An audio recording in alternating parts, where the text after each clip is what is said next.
Got it. Okay.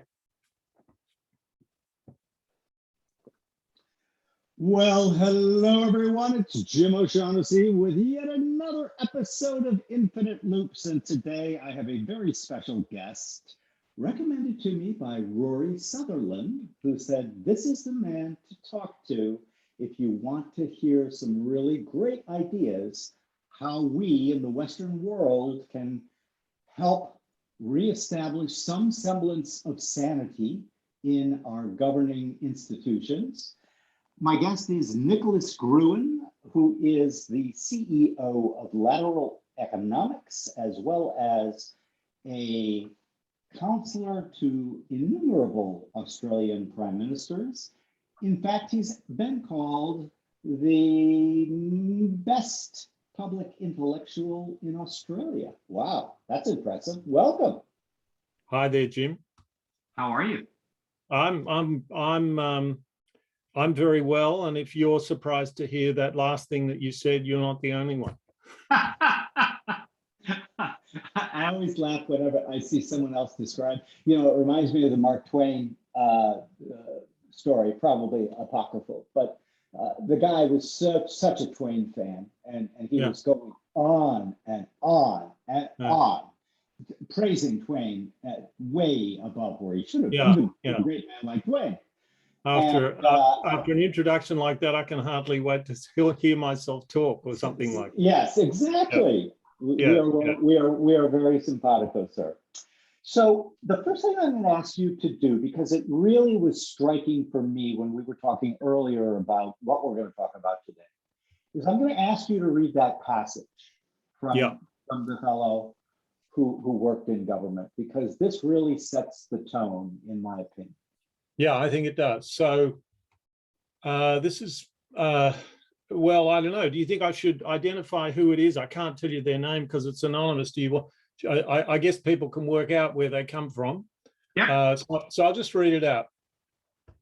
I spent 10 years of my life writing. I wrote neighbourhood plans, partnership strategies, the local area agreement, stretch targets, the sustainable community strategy, sub-regional infrastructure plans, funding bids, monitoring documents, the council plan and service plans. I have a confession to make. Much of it was made up. It was fudged, spun, copied and pasted, cobbled together and attractively formatted. I told lies in themes, lies in groups, lies in pairs, strategic lies, operational lies, cross-cutting lies. I wrote hundreds of pages of nonsense. Some of it was my own, but most of it was collated from my colleagues across the organisation and brought together into a single document. Why did I do it?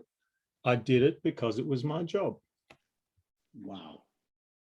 I mean, the reaction that I have again upon hearing it is,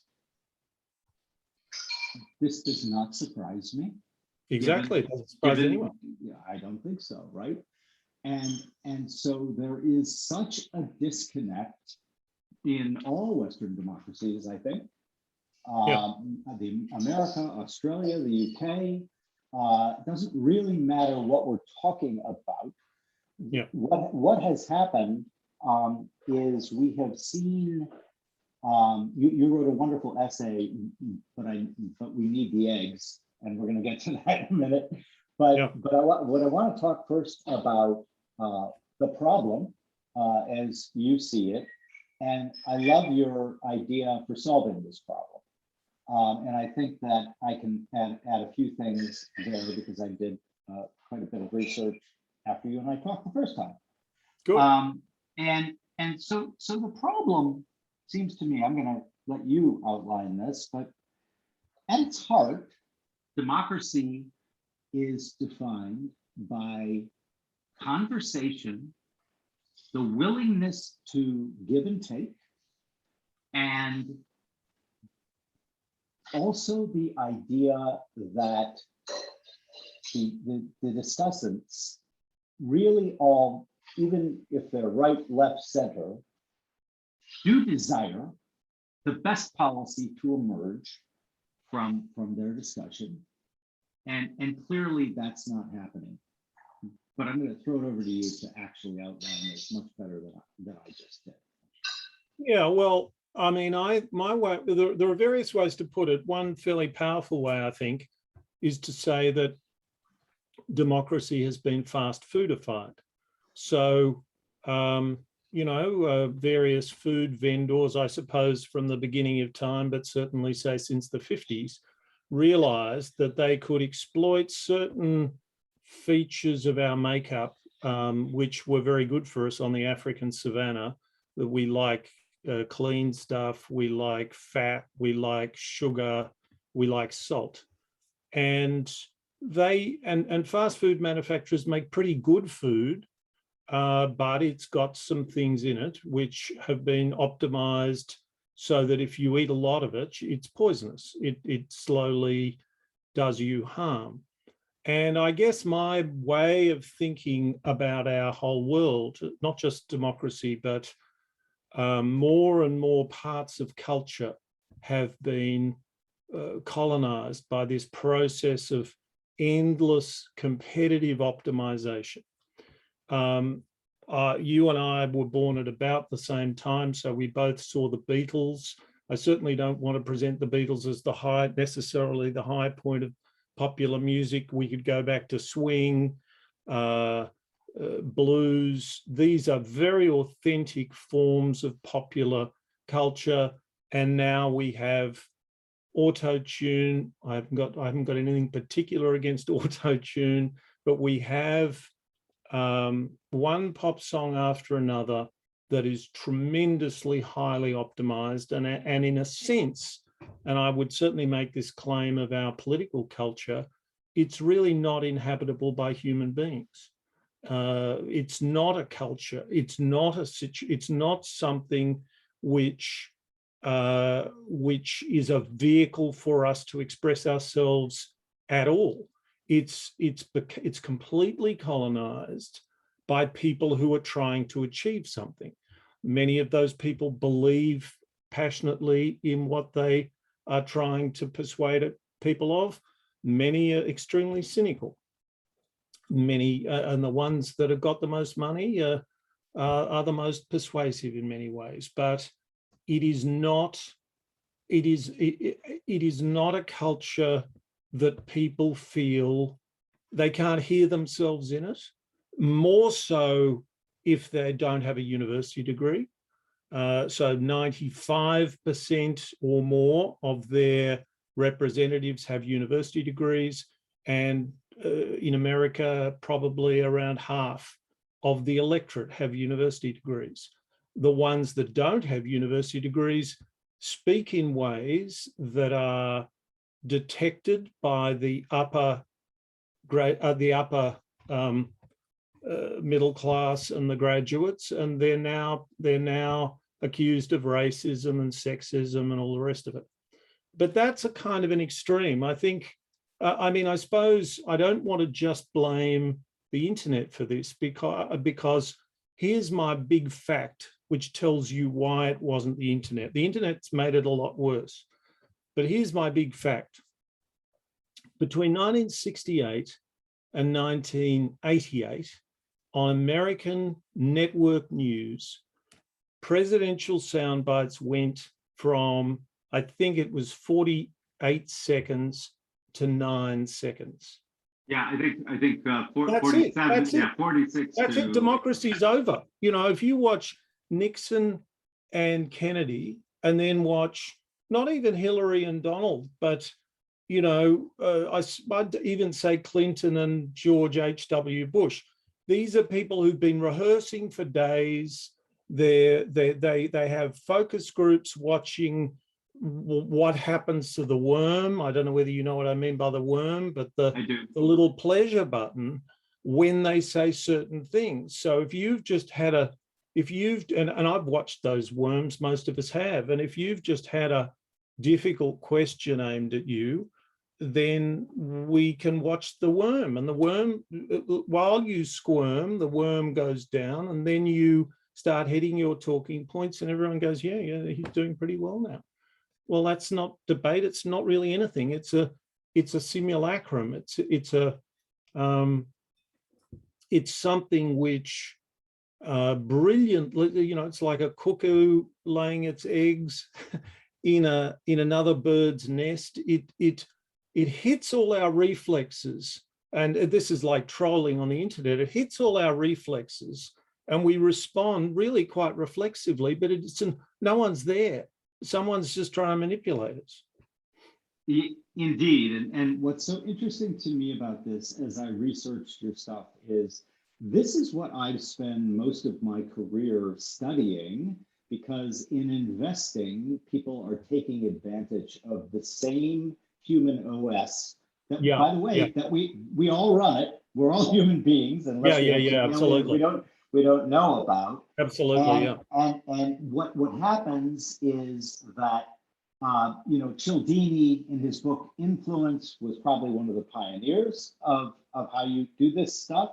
But the real granddaddy was a nephew or cousin to Sigmund Freud named Edward Bernays, who was the first to figure out, oh my God, if I just put it in this order and I use these words, I'm going to win.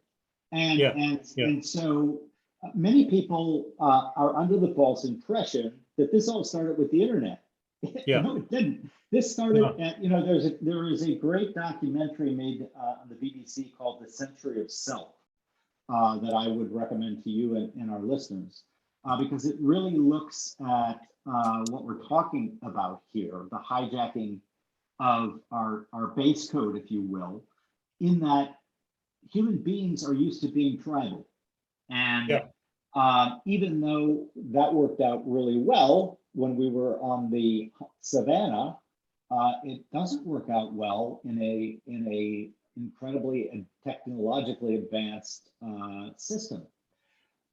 So the problem is not simply to politics.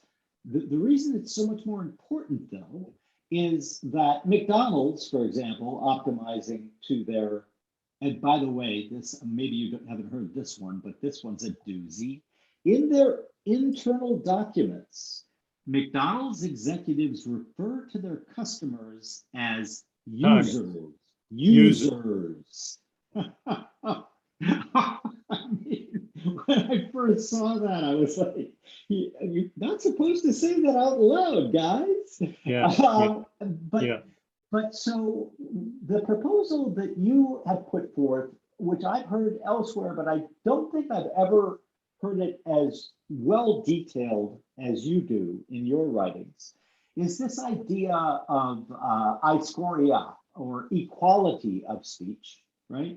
Where what's been happening, and I'm going to let you go because you do it very eloquently. What's been happening is that we've been slowly doing the opposite of what George Orwell recommended we do, and we have been using euphemism, bland language, and you know, epitomized in Orwell's The Department of Plenty, because everyone was starving, the Department of Love, because everyone was being tortured, and so we're not there yet.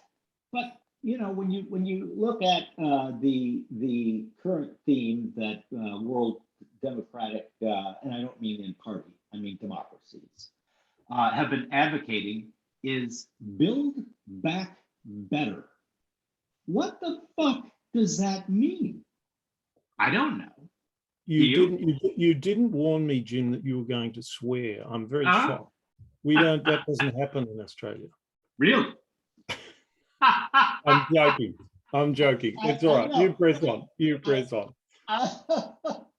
Well, I've been to Australia. One of my favorite places. I love Aussies. I love Kiwis. And when you said that, you shocked me a bit, because I'm waiting. Wait a minute. Every Aussie I met was, how you fucking doing, mate? That's it. Yeah. So please elaborate on that. Yeah. Okay. So I think I actually think the lying that you had me quoting earlier is I want to explain that in a more special and targeted way. And I think what's happening in politics is somewhat different. Politics is political campaigning is a bunch of people doing everything they know how to manipulate you. They will, if you're in favor of abortion on demand, you're pro-choice, and if you're in favor of preventing people having abortions, you're apparently pro-life. Well, who could be against either of those things? So we are in this world of constant a hypervigilance about the way words sound. And it turns out, as Orwell observed, that you can more or less kind of airbrush out any meaning from that. And that's largely what happens. So for instance, if you take a government report in any of the English-speaking countries, and I don't know about elsewhere, if you take a government report, I mean, I can't read government reports because you don't know what they're saying. With the government's decided to improve this, and it's a kind of complete bland out. So this is over a very, very wide front. The number of PR flacks outnumber the number of journalists by 4 or 5 to 1, and their incomes are going up and the journalists' incomes are going down. And in fact, maybe we can talk later about the fact that the answer doesn't seem to be in journalists either, because journalists in our culture are a particular kind of entertainer, and a particular kind of, they're playing a particular role themselves. So essentially you have this discourse in which nobody needs to be lying, for actually telling lies, although you've taken it to a new level in the United States recently, as far as your commander-in-chief is We're concerned. number one. We're number one. That's right. That's right. But you don't have to do that to give people the sense of severe undernourishment when they listen to any political speech. And so that what I think can make a huge contribution is another democratic institution we have that we've kind of barely noticed, because it sits quite visibly, it's hiding in plain sight somewhere else, and that is the jury. And so I remember we had a woman, we still do have a woman in Parliament, and this was quite a long time ago, and we had a thing, we called it our Republican debate, where our Prime Minister was talking about getting rid of the monarchy in Australia. Australia is more or less a functioning republic, but it's got a kind of Monty Python show at the top called The Royal Family, and it's, there you are. And two things were happening. There was a woman called Pauline Hanson who was starting the politics of, let's call it folk resentment, a little bit Trumpian. She wasn't nearly as charismatic as Trump, and she was picking up about 10% of the vote. And we were having this debate about getting rid of the royal family and having a president. Now, I'm perfectly fine with getting rid of the royal family and having a president. The only thing is, all it was going to change was appearances. The system would function very much as it had functioned before. And at the same time, you're getting the beginning. So this is 1996. And at the same time, 96, no, the Republic, that's right, 1996. And at the same time, you have this rise of this resentment. And this word, this Greek word that I've stumbled into much more recently, the word is isegoria, I-S-E-G-O-R-I-A. And it was a Greek word for a political concept we don't have. So we have the political concept of freedom of speech, and isegoria means equality of speech. And the way I saw the role of this politician was that she was I didn't like this woman, but she was representing the voices of people who couldn't be heard otherwise.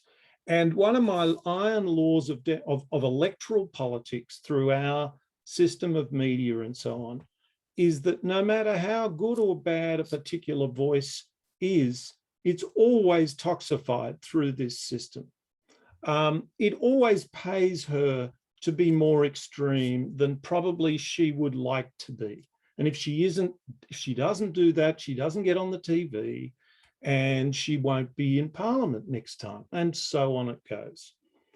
And so I thought to myself, and I wrote this rather naively, I just said, well, I think, I'm happy with the Republic, but I think we should have 100 randomly selected Australians, and they could make a third House of Parliament. We could make them completely advisory, because our Senate, a bit like yours, it's not quite as blocked as yours, but in fact, it's quite well, it's rather good, our Senate, because the majority party very, very rarely has a majority, but it doesn't have your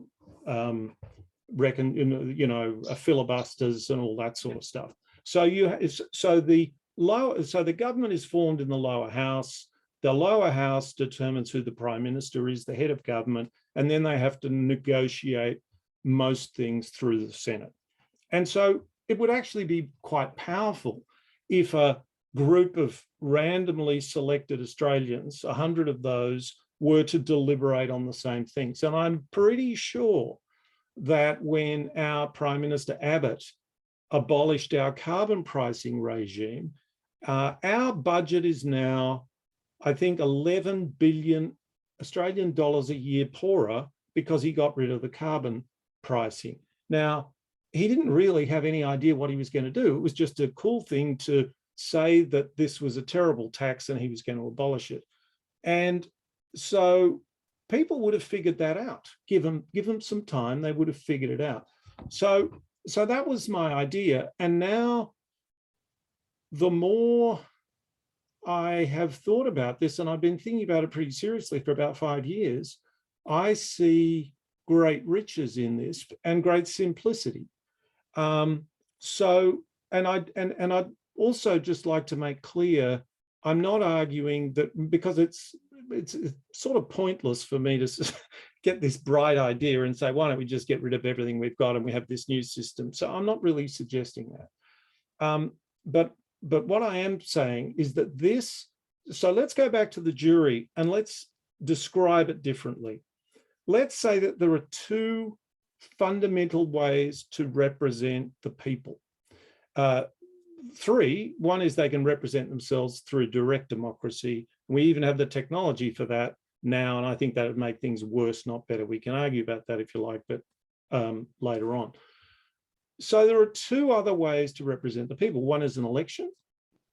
We know that well, and we instinctively think that's the only way. How could you have a democracy without elections? Well, let me tell you, Athens had almost no elections. And you can say, well, it was a direct democracy if you were a man and you were a local and you weren't a slave and so on. But there's a better answer, which is that the ecclesia, I think which was the assembly, it met once a month, and you can't run a government with 6,000 people getting together once a month. So what they did is they are the equivalent of Athens's local council, the place that ran the show, was 500 randomly selected citizens who sat on this body for a year, and they just got rolled over again and again. And this is why Aristotle talks about democracy. I love this description of democracy and it shows us how far we've got from it, which is, he described democracy as a system in which people take turns in governing and being governed. So there isn't a governing class and a governed class. That's what he would call an aristocracy or an oligarchy. So that's a critical thing.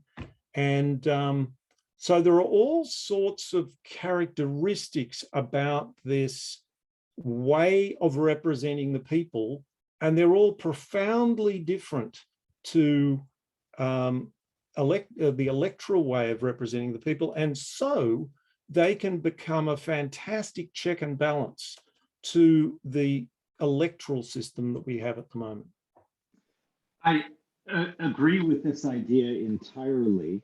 I think it is spot on and could be almost revolutionary in what it would lead to. And what I think it would lead to is for there to be a public voice that is well heard throughout the land, that differs substantially on many issues facing a country today. So, for example, you could, and it's applicable, by the way, across the spectrum.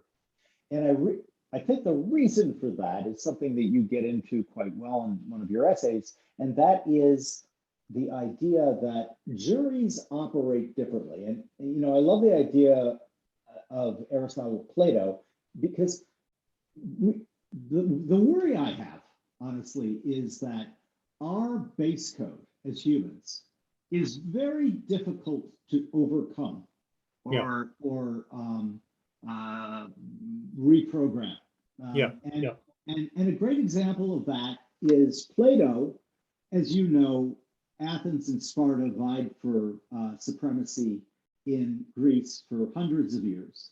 And they were literally diametrically opposed systems. In Athens, they welcomed foreigners, they had a democracy, ideas were cherished, discussion and all, very, very open. Sparta, you wouldn't want to be brought up in Sparta, because literally Sparta was, we are going to mold you in one way and one way only, and you are going to basically spend your entire life preparing to die for Sparta's honor. And they didn't, in fact, when they wanted a song for Sparta, they had to import somebody from Athens because they didn't have any poets in Sparta. But Athens under Pericles during the Golden Age won these wars for the most part. And then suddenly Sparta won. And Plato, one of the great thinkers of his day, a contemporary more or less of Aristotle, got very, very frightened by the chaos and mayhem. And he wrote a book called The Republic. He did. And if you read The Republic, it is not what we would call a clarion call for democracy and freedom of the people. It is quite the opposite. And it was influenced by Sparta. The reason I'm going into this is because what we have to constantly remind ourselves of is we are all human beings. We all respond to the same programming, so to speak. And one of the things as I read your work that I got very excited by it, and I just immediately started thinking, we have to steel man this. And you know what that is, right? So most people will put up an argument, especially of their opponents, and it's a straw man. They pick the worst aspects of their opponent's theories, and it's a straw man. I prefer to steel man an argument, even if it's my opponent's argument, right? Because absolutely, of course. I think that that is going to be a much better. In the conversation, you're going to end up with better ideas coming out. But so I have several questions. So number one, what about and what I worry about when I hear this argument is, that seems like, that's just idealism, right? I mean, people have jobs, they have families, they have all these things. You're going to pick somebody at random? Well, what if he can't get off work? What if she, says, like, I'm a nurse and what I do is critical and I can't do this? Which, by the way, when you're picking a jury, you often do hear that. And one of the topics here in the United States is, how can I get out of jury duty, right? And so my first question, and I'm hoping that you will enlighten me, but how do we get a population that might be unwilling to participate, even though it's in their best interest for them to do so, to participate. The second thing is, how do we avoid the very same manipulators from manipulating the jury selection process? In the US, you can make quite a good living being a consultant to a lawyer on jury selection. And during the process, lawyers can eliminate a certain number of potential jurors. And so I began thinking, well, of course, that's going to happen here too. So let's start with those two. How do we convince people that they really need to participate? And secondly, how do we protect against the clever manipulators up here manipulating our selection system? So the first thing is, if people get a letter from the governor, the equivalent in Australia is the premier of a state, they're very flattered.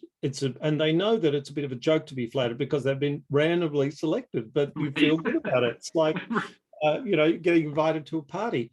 And a very substantial number of people accept. Now, these people should be paid.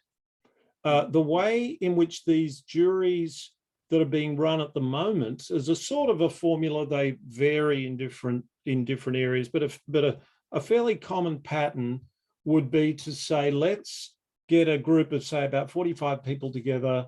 We want them to have about 4 days of learning about a particular issue, mandatory sentencing or something like that. So, for instance, in Oregon, there is in Oregon, they have citizen review. So you have a citizen-initiated referendum that is written into the Constitution, and they have now got a system in which, if there is to be a citizen-initiated referendum, there is a citizen review, and that is 24 people who meet and instruct the people at their disposal to inform them of the contents of the referendum, and they deliberate, and they put out a statement of what they think, and a pro and a con. And then they say how many people voted for the pro and how many people voted for the con. So the attendance is pretty good. I can't give you an exact figure, but it's pretty good. And you don't hear, in politics, there'll always be sore losers, but you don't hear people who are trying to tell you the truth saying this is a terribly biased system. As far as the possibility of the sort of thing you're referring to in legal jury selection, I presume this all comes from challenges for cause. So people line up and you do all kinds of research to try to characterize this person appearing in front of you, male, female, black, white, English speaking, non-English speaking, or English as a second language, and so on. And that's how people try to manipulate those people. None of this is contemplated in this situation. Finally, I would say that once this system became mature, and I think we have to contemplate a long period of voluntarily building this thing alongside government without government's permission. But once it became properly accepted, then you can do what you do with juries and say this is compulsory. I personally don't mind, especially in the current circumstances where it's advisory, I don't mind the likelihood that there would be something of a bias towards lower income people, because relatively speaking, the jury pay will be more attractive to them. But I don't think that's a big effect, because people on high incomes typically have a higher level of education and they get interested in this stuff. I can tell you from my own experience with this stuff in Australia, the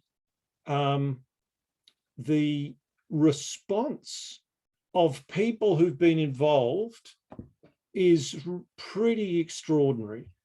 So one of the ways I put this is that we human beings, you and me, Jim, we are the only species on the planet that is a sort of problem-solving species. We survived on the African savannah by getting into groups, jury-sized groups, and saying, we're a bit worried about the lions. What the fuck do we do? Because they wouldn't have said that in Australia, obviously. No. Well, because there's no lions. No, I know. However, you do have, what is it, 8 of the 10 deadliest animals? Yeah, very much so. Very much so. All kinds of nasty things. All kinds of nasty things. I thought it was really funny. I love Australia, and we went to New Zealand afterwards, and what they do with the bags, as you know, but many of our listeners won't know, is they wrap them up in like plastic that nothing can live in. And then they literally inspect them to make sure that one of those nasty beasts hasn't made its way on the aircraft over to New Zealand, because they don't have any. They don't have That's any. right. Yeah. Which is really, really interesting from an evolutionary point of view. Yeah. But I'm sorry, I'm interrupting. So when people come out of one of these processes, I've not, if they're badly run, you don't quite get this result, but just competently run citizen jury processes that I've known about, I would say after you get a result and, 80% of people vote one way and 20% the other, or maybe it'll be a bit different to that. And about 95% of the people come out and they say this was a good process. About half of those say it was a very good process, and a half of those again think it's a kind of life-changingly good process, because they go, why isn't politics like this? Here are these people across the table, and I thought I was going to hate them because they've got coloured hair or carry guns or whatever, and I didn't hate them at all. I didn't agree with them about some things, but they're just like I am. They're just normal people. And so to give you an example, in Melbourne, they had a citizen jury in Melbourne do it, which the Melbourne City Council, Melbourne's the city I come from in Australia, they did a 10-year, the citizen jury did a 10-year budget. That was their task, and they constructed a 10-year budget. I think there were 42 of them, and I think I'm right in saying that of those 42 people, 3 of them stood for local government the next opportunity. So this is an incredibly generative process. I don't think many people who knock on doors and take part in the freak show that is our electoral system, really, they're falling out of that system in droves. The quality of our politicians is much more on the right, I must say, than the left, has just plummeted in the last 15 years. So it is, so the more I see this, the more I think about it. As I said, we are the problem-solving species. These juries, they can be big juries or little juries, but these juries are the canonical form in which human beings evolved, for goodness sake. We just got built for this, and instead we have a love, and it's a much more scalable love, of theatre. That's something else that the Greeks discovered, and that you can entertain thousands of people in a theatre, or millions of people with television screens and computer screens. And so that's the other medium. And but theatre's a very different medium, and it's much more susceptible to manipulation. In fact, it's now wall-to-wall manipulation. There's virtually nothing in it that you can get your teeth into. That can't be repositioned in 24 hours. Yeah. And very much the case here in the United States, to the point of which I stopped watching any television news of any kind a decade ago. Yeah, exactly. And I will dip in occasionally. And I must tell you, the last time I did it, I was absolutely horrified. Yeah. Because literally it's like wall-to-wall lies, and it doesn't matter what tribe you're fighting for. No. It's talking points. It's, Claude Shannon, sort of a hero of mine, the father of information theory, and he said that information to be truly understand would give you some novel information, or Exactly. It has to surprise you. It has to surprise you, right? So he did quip that in a standard political speech, there would be zero information. Right. Which shows you how long-standing these tendencies have been. Absolutely. So I guess the next question that I would ask if I was playing devil's advocate, and arguing against this would be, what about the idea that says, well, yeah, sure, it's good to have common folk talk about various issues facing the polity, but we really, goodness, we're in such an advanced world these days. We really, really ought to have everything being decided by experts and professionals. What would your counter argument to that be? Only, there are a lot of things to say about that, but the thing I'll say in most of these cases is, let's not let status quo bias run away with us. Our politicians don't know very much either, and so they have spent. So this is, I think you'll be familiar with this analogy. The Wankel engine, the rotary engine that Mazda produced, may have been a superior engine, but the reciprocating engine had 100 years of global development on it. And so what's happened is we've got these politicians, and they don't know very much, and they're a bit better educated than your average person. And so they have to build a structure to advise them and so on. So it's basically exactly the same with a citizen jury. You would have to, you build systems that enable them to get independent advice. I like the idea of, in fact, nobody else that I know of, the people who argue for sortition are very given to the egalitarianism of sortition, and so am I.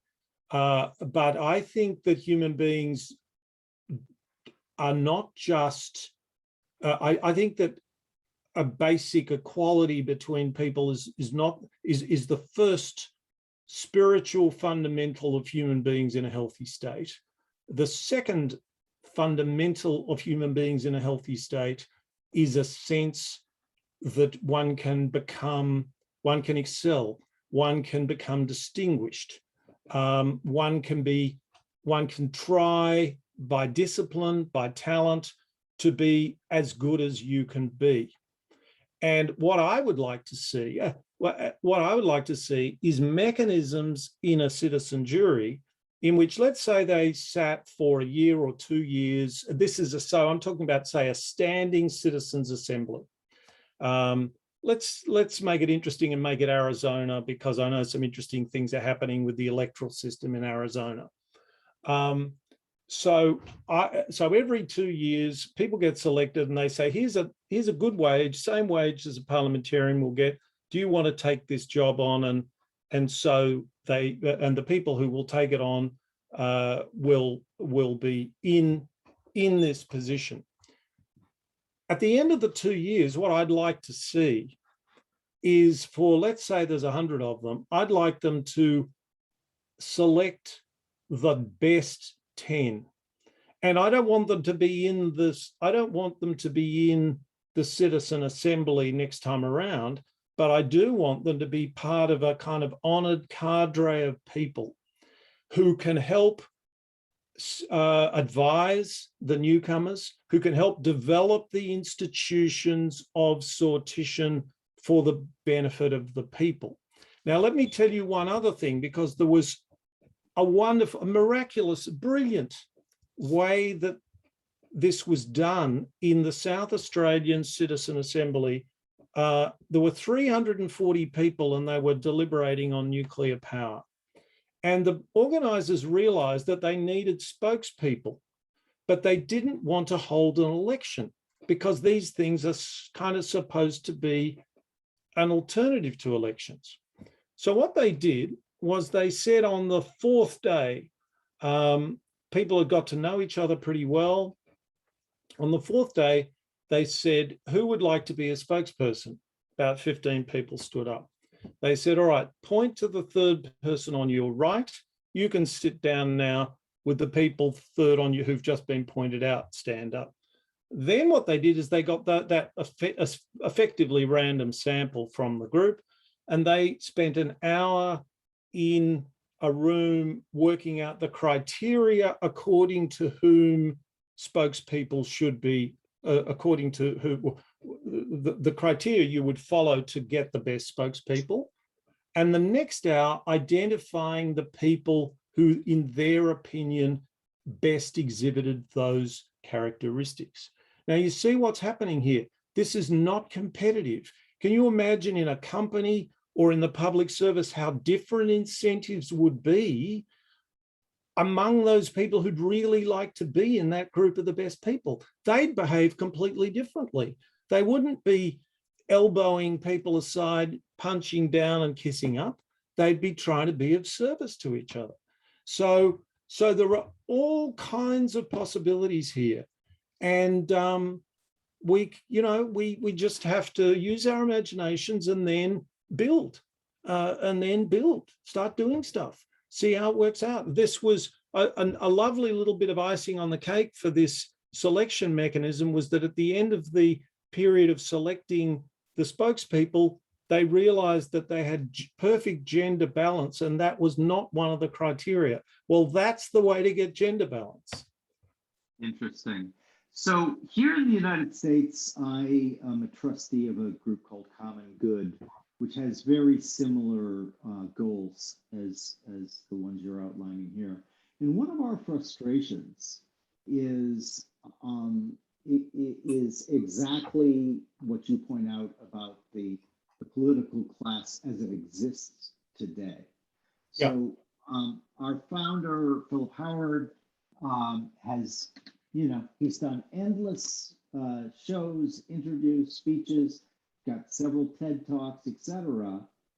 And we offer our ideas. We're nonpartisan, so we offer them to any member of the political class.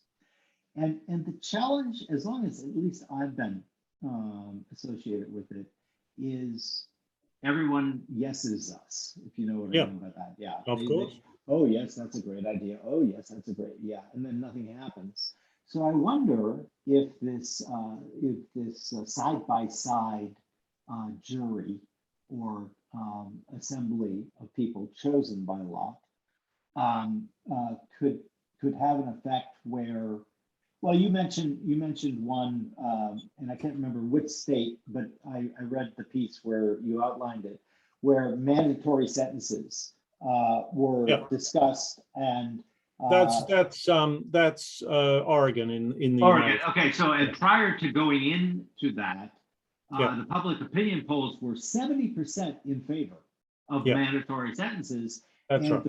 The result of the discussion with the randomly selected people was 3 out of 24 people. I think I'm getting that right. You are for it. Yeah. So you've got to assume, the best guess is that 70% of those people went in to the citizen review in favor of mandatory sentencing. Yes. And a tiny fraction ended up in favor of it. And in fact, if you look at what's remarkable is that if you get a simple description of what the mandatory sentencing was, sounds fair enough. So it was for the fourth time you're convicted of drink driving, you have a 3-month incarceration, and or maybe it was the third time, and in the fourth time, a felony sex offense, you're in for 20 years. Now, having that described to you sounds okay to me, but the fact is when these people said, all right, well, what happens if this person's 15 and they have sex with a 14-year-old? That'd be a felony sex offense, wouldn't it? You know, they get into the detail, which you'll be crucified in electoral politics, even trying to get into the detail, because people will say, well, there you are, you're just logic chopping, you're being smart, are you in favor of incest or not? Yeah. Right. That's how read my lips, all this malarkey. And you need people to say, hang on a minute, I've read this bit, and you're saying that in these circumstances, a person goes to jail for 3 months. No, that's wrong. So that's, and it's the only way you can do this. And there are now probably I suspect in the United States more than anywhere else, but it's true everywhere, there are untouchable issues.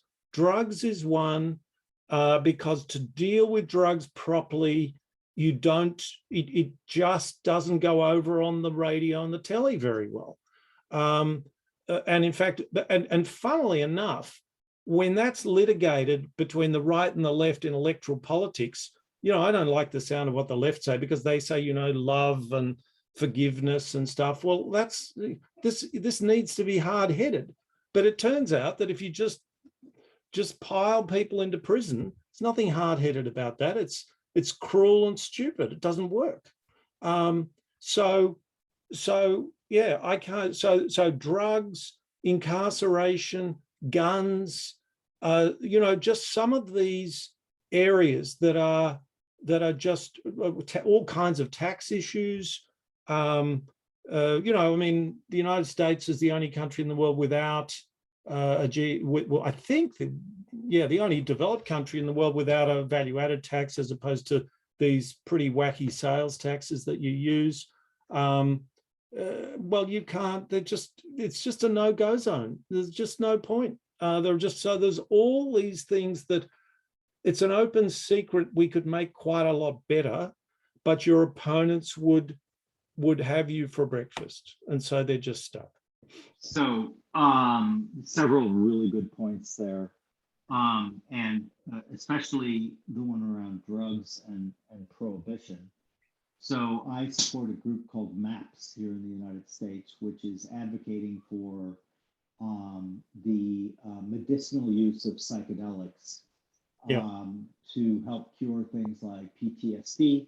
Many U.S. soldiers are suffering horribly from PTSD. And actually, we are making quite a bit of progress on that. But that is a reframing issue, because I have often said, look, even when you go out of your way to say, I'm not talking about, recreational use of LSD or psilocybin. Although, by the way, both of those drugs are not in the least bit addicting. And what I find humorous is that the drugs that are most addicting, alcohol, cigarettes, sugar, Oxycontin, are quite legal, and the Oxycontin, and very profitable. Yes. Yeah. Bingo. Yeah. And so, but the idea also of prohibition, which we did in the United States, and the thing that I like about what you're saying is, because I thought about this after reading your stuff and writing my notes, I don't think prohibition would have happened in the United States if a randomly selected group of regular Americans was able to discuss it and then make a recommendation. Because what happened with prohibition is that there are a few things. The number one is, at that time of prohibition, the Volstead Act,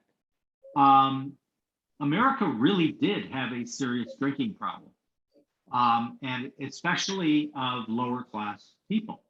People would get a pay packet on a Friday, they would take the money and go get drunk as skunks, and then they'd go home and beat their wives.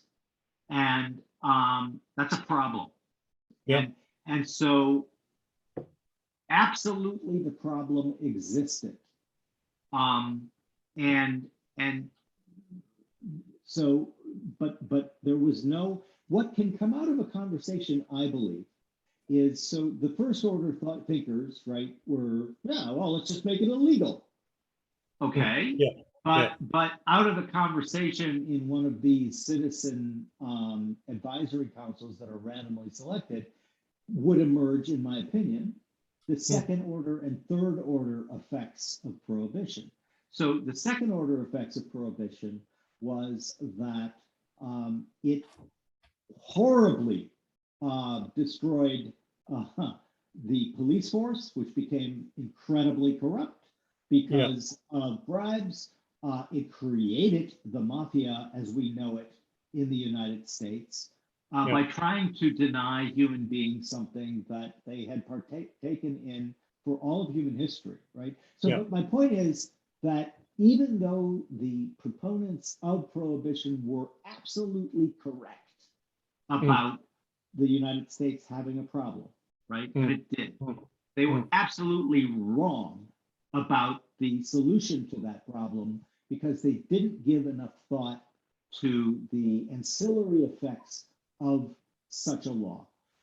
So I think that the idea of the Max or required prison sentences, 3 strikes and you're out, we call it here in the United States. Yeah.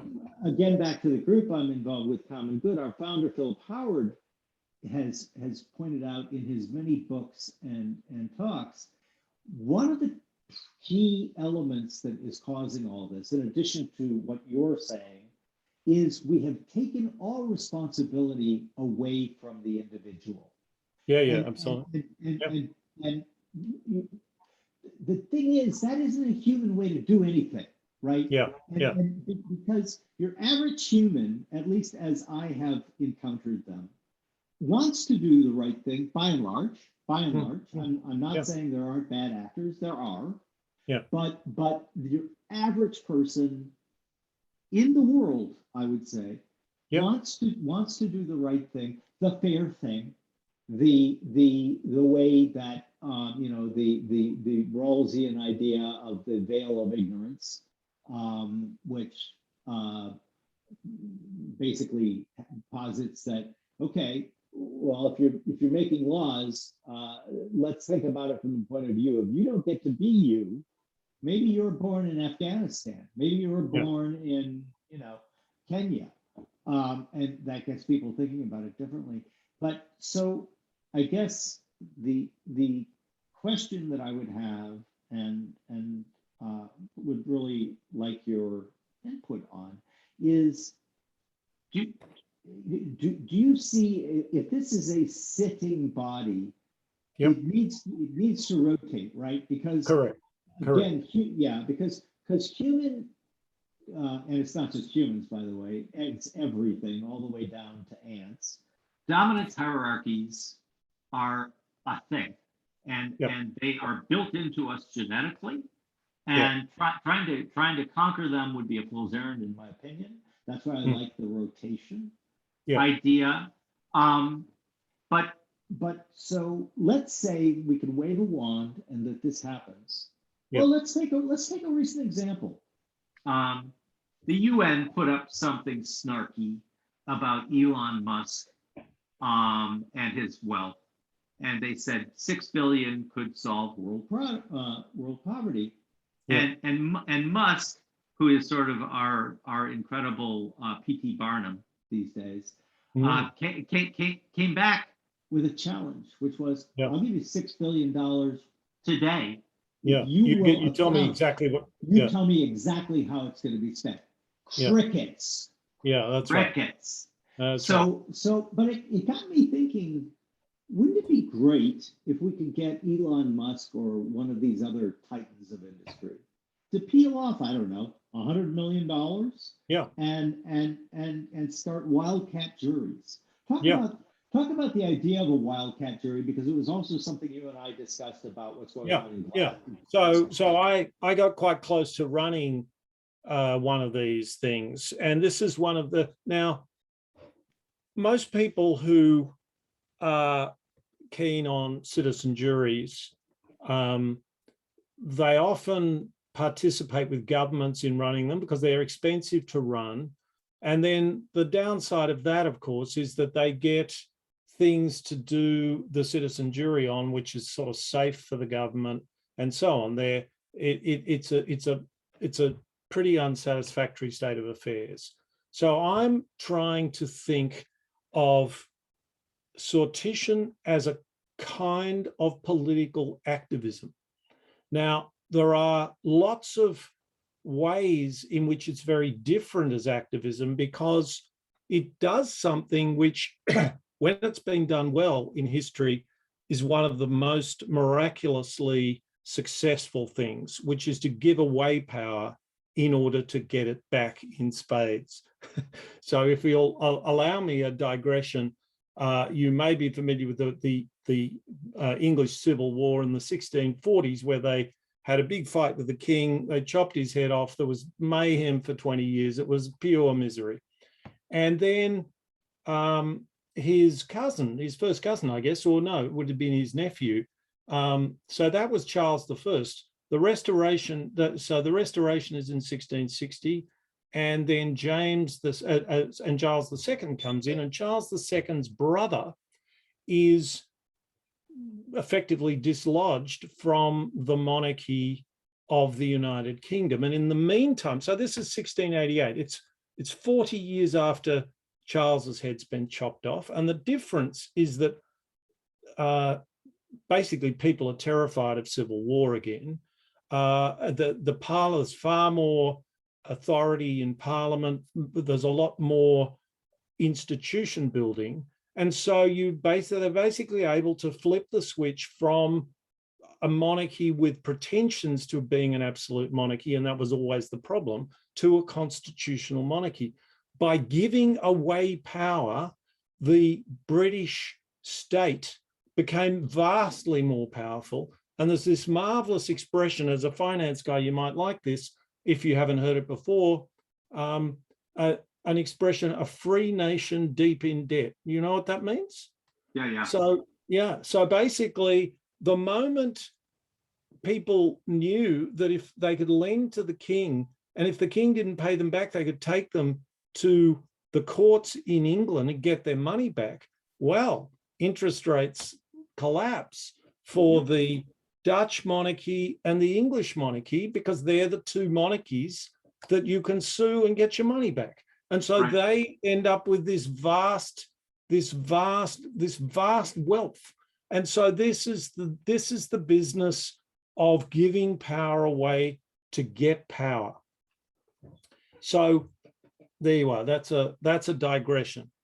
But I do think that that backing citizen juries is a real winner for politicians who aren't, politicians are on a sort of merry-go-round, and they're sort of trying to look after 1,000 interests. And if they got themselves more comfortable with giving some power away, they would find things would improve a lot. There's this marvelous story of Franklin Roosevelt, who at the end of a meeting said to the people who'd come and met him, "Well, you've persuaded me you're right." And they said, "Well, when are you going to do something about it?" He said, "I just told you you'd persuaded me I'm right. Now you have to make me do it." That's electoral democracy. So anyway, so we've got good evidence that in Britain, you get a swing of about 10%. Britain, on the question of Brexit, is a bit like mandatory sentencing. It sounded good, but if you get people in a room and they spend a few days going through it, they realize that they've been overly emotional about it, and you get about a 10% swing against it. So in the last year before Brexit was actually engineered, I was trying to organize what I called Brexit deliberation day in the United Kingdom. And via a person who I know, Kevin Rudd, who was Prime Minister for 3 years in Australia, we approached George Soros, and he had £1 million, and he had to decide whether to give it to us or give it to the anti-Brexit campaigning.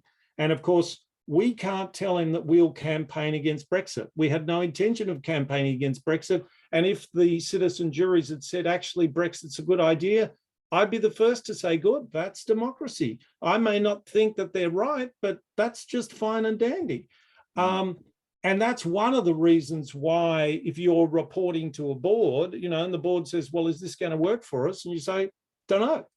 But had we been able to do it, the idea was to fund with £1 million,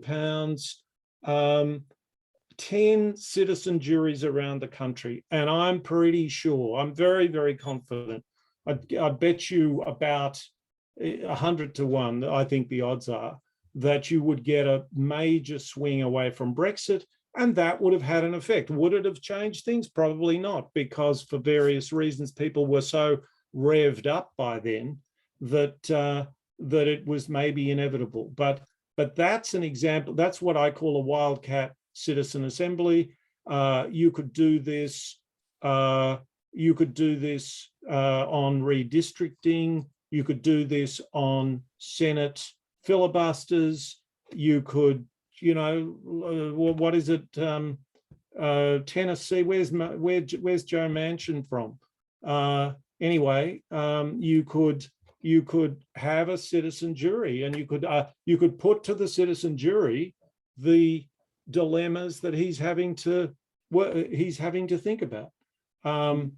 So there are lots of ways, and the other idea I talked to you about, which I got some, I mean, let's not get too carried away, but I've got some good contacts in the United States. So somebody who was ran McCain's operation, and then the guy Joe Trippi, who made Howard Dean the front runner in 2004, I think it was. Yeah.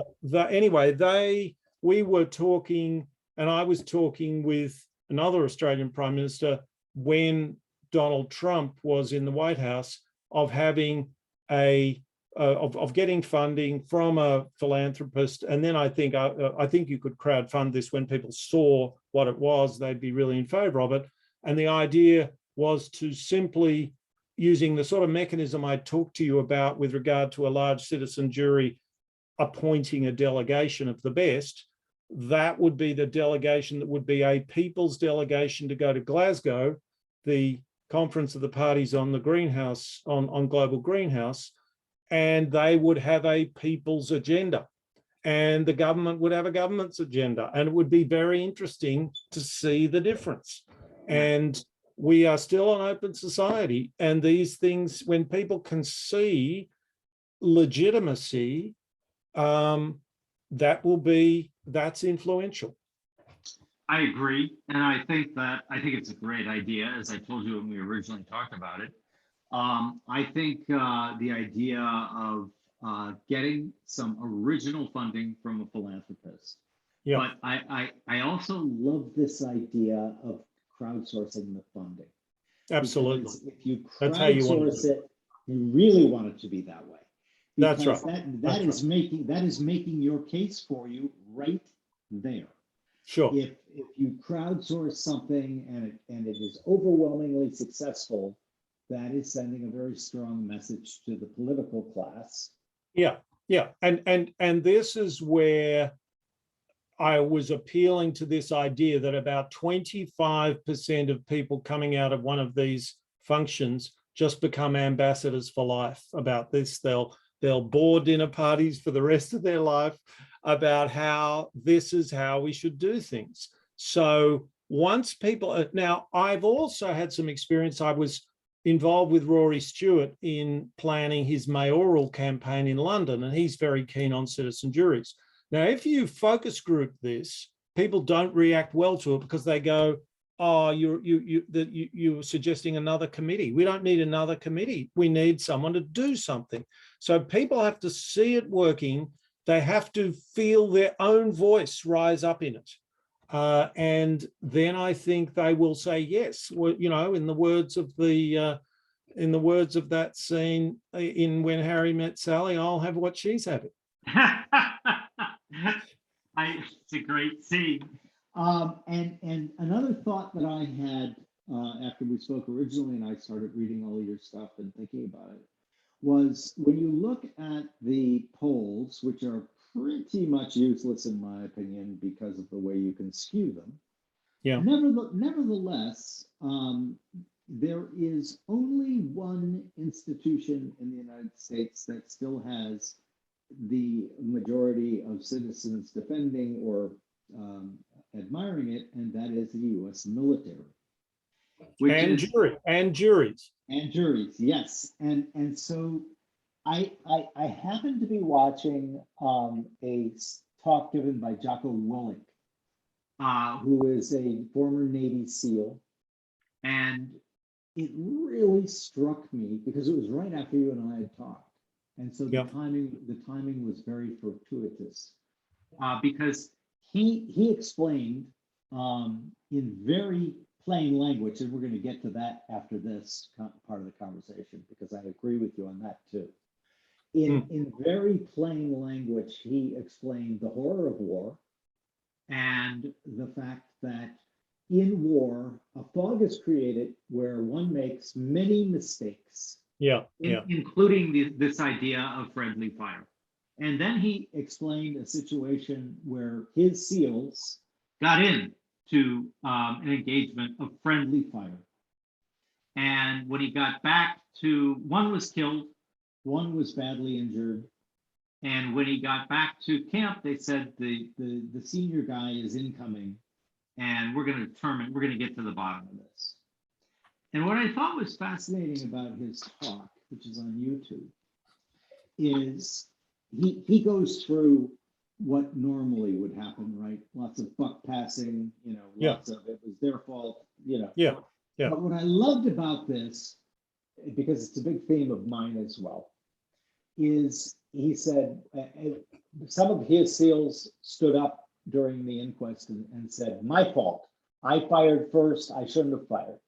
And then another one said, yes, you know, it was my fault, right? Everyone kind of trying to own it. And Jocko basically says, nope, I was in command. If you're in command, it is your fault. And he goes, so he looked right at his guy and he goes, it was my fault because I was in command. These guys were depending on me and I fucked it up. And what was so interesting to me was twofold. Number one, this idea of maximum agency, right? So he was not only maximizing his own agency, but that of his SEALs as well. Absolutely. Because they knew that was the way things were going to run. And so jumping to a slightly more esoteric topic, you know, people seeking enlightenment, right? Who do you think are the least baffled by bullshit? The people who are least baffled by bullshit, there are three categories, and they're not surprising once you understand. The first is special forces operators like Jocko. The second is emergency surgeons. And the third is traders on Wall Street. Traders, Traders. And so in two of these instances, it is literally a life and death situation. In the other, it is figuratively a life and death situation, because if you fat finger a trade and you send it for $1 billion instead of $1 million, lots of people are going to lose lots of money. Your career is over. So what's interesting about this to me is that I think that these either standing or wildcat juries or advisory things would demonstrate conversation changes people's minds. Conversation in a light where people aren't shouting at each other, right? Well, no. Conversation changes people's minds unless it is their job for their mind not to be changed. Bingo. Yes, thank you for the correction. That's the system we have. Right, that's right. And it beautifully made by the quote you read at the beginning of our discussion. So the incentives, I've always believed incentives determine outcomes, right? Yeah. If your incentive is to lie, cheat, and steal, and that's going to get you what you want, you're going to lie, cheat, right? But as the incentive of giving agency, I love this idea because what happens is just the very setup, the way you've set it up, it allows for people to have these sort of conversations. And, even when we steel man it and we talk about addressing dominance hierarchies and we talk about how it gets funded and we talk about all of those things, I think that what has to happen is sort of twofold. And I think you'll agree with me, but if you don't, I want to hear why you do or do disagree with me. The first is, this isn't a one and done. I don't think. No, I think that these need, if I were like setting up this program, these need to happen consistently for probably a decade. Honestly. We've had parliaments for, since, or in your case, Congresses since the American Revolution. So that these are. I am proposing these are an integral part of our democracy, and that we are about a great cultural labor. Our democracy has always been a great cultural labor. It's in a lot of trouble over the last 50 years. Its culture, as I've put it, has become uninhabitable. But it's, the Soviet Union had a democratic constitution. It was just that nobody took any notice of it because powerful people decided what the truth was. So this is always the case. You can't specify it in a constitution. It can help to have a bunch of rules in a constitution, and that helps make it hard for people who want to wreck the place. But if the culture is weak enough, the pieces of paper aren't worth jack shit. So but I probably need to specify what I was talking about. They have to happen everywhere and for a long time. What I meant by that is to get people, just regular people, who, as you pointed out a moment ago, are opposed. It's like, what the fuck? We don't need another committee. But actually watching them operate, I think, would change minds in as little as 5 years. Oh, it would. And I think. Sorry, you finish. Yeah, no, and the thing that I love about it is that coming out of it, and almost necessarily, is this idea of the demystification of waffle words and language, right? So I used to say that in Christianity, or Catholicism, the mass was always said in Latin, and that was because the priest didn't want the laity to know what they were going on about, right? Yeah. And so we've seen that go over to the waffle words and the speech policing of making people basically have state one thing and believe quite another. Yeah. I think that this would not just rectify the problems that we see on the political front, right? But it would also at least contribute, in my opinion, to the stopping of preference falsification. Because so say what you mean by, I think I know what you mean, but just clarify what you mean by preference falsification. So preference falsification is something that I've seen with increasing, and it's becoming increasingly common, at least in the US. And it's terrifying because it is even among friends with no one listening. People will say whatever. Oh, they'll lie about what they'll lie Yes, about their they'll lie political about, beliefs. yes, Yeah. they'll lie. They'll just outright lie. Yeah. And obviously that is not healthy. Yeah. And so the thing that I think that these groups could help do is to remove that, right? Because the very nature of it is one where common language and simply stating what you believe is almost required, I think. Yeah. And so I think that from that point of view, this just becomes something that, you know, I'm very interested in this. And, you know, sort of my follow-up is going to be, I'm going to talk to people about it and see if there's enough interest, and I probably will do this through Common Good, would be to fund some, at least locally.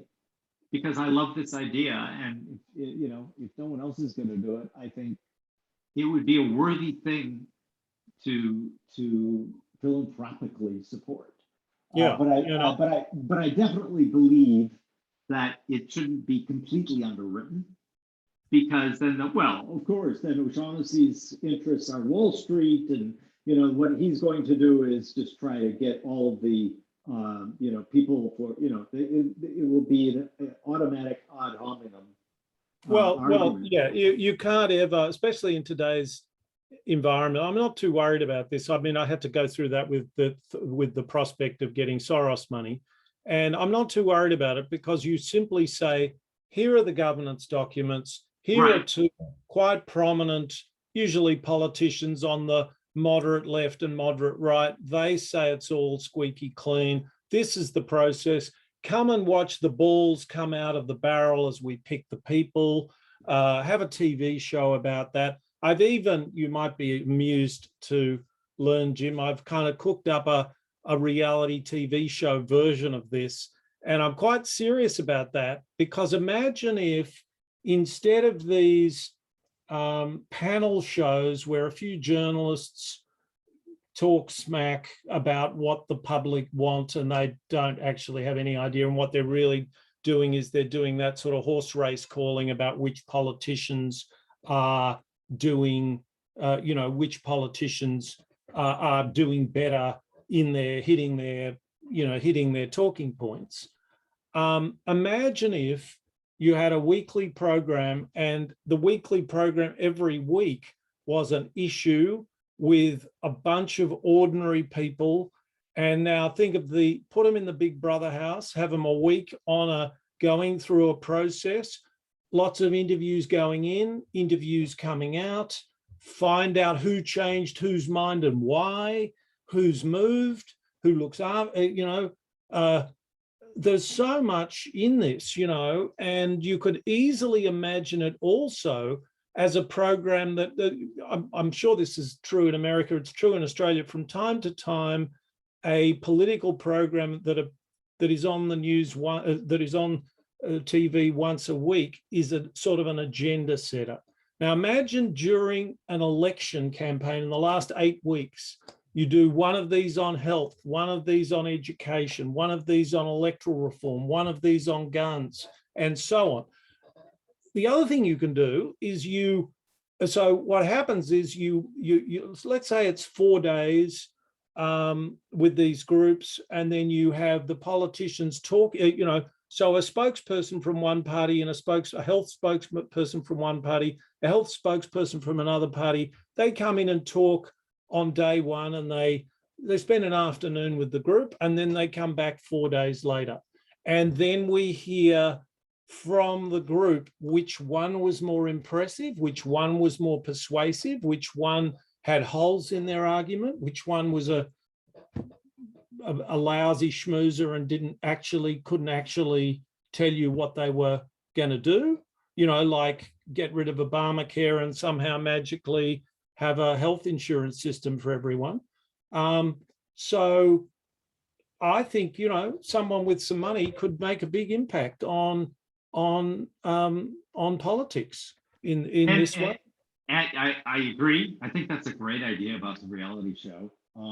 And we'll be talking more about it because I'm going to study this much more than I've had the opportunity to. I'm looking at my clock and I don't have my school marm young man here to tut me, but we've been going for an hour and a half. We have. So this has been a fascinating conversation, Nicholas. I think your ideas are spot on. I think that it is timely because my guess is that almost everyone listening to this podcast Is going well. Now it's a self-selected group. I understand that, but they might get fired up about this because there has been great dismay in this country. Yeah, they will be. I mean, if they agree with what I'm saying, they're like a person in a desert, and they get the glimmerings of an oasis. You know, Yes. We've got to find water because we are in an uninhabitable space. I love it. All right. So at the end of all my podcasts, I ask my guests, and I think I can guess what you're going to do, but I don't know. So at the end, we give you the following proposition. We are going to make you the emperor of the world for one day. Now, we do have some rules. You can't kill anyone. You can't put anyone in a re-education camp. But what you can do, have you seen the movie Inception? I know, not really. I think I was on a plane and I watched a bit of it, and then I thought, oh no, I'll watch it. So the idea is quite simple. If you can incept somebody, what you do to them is you give them an idea that they wake up thinking is their own idea. and they immediately start putting it into action. Yeah. What two ideas, and remember, you're going to incept this in everyone on the planet. What two ideas are you going to incept in their minds that you think would make the world a dramatically better place? Oh, well, we could have, this whole discussion could have been, if you'd have asked me I could have taken this way back to a very theoretical idea, but let me try this. It might get a bit beyond me in the last little bit, but I think everything human beings do has a private aspect and a shared aspect. You and I having this conversation, we're working on a joint product.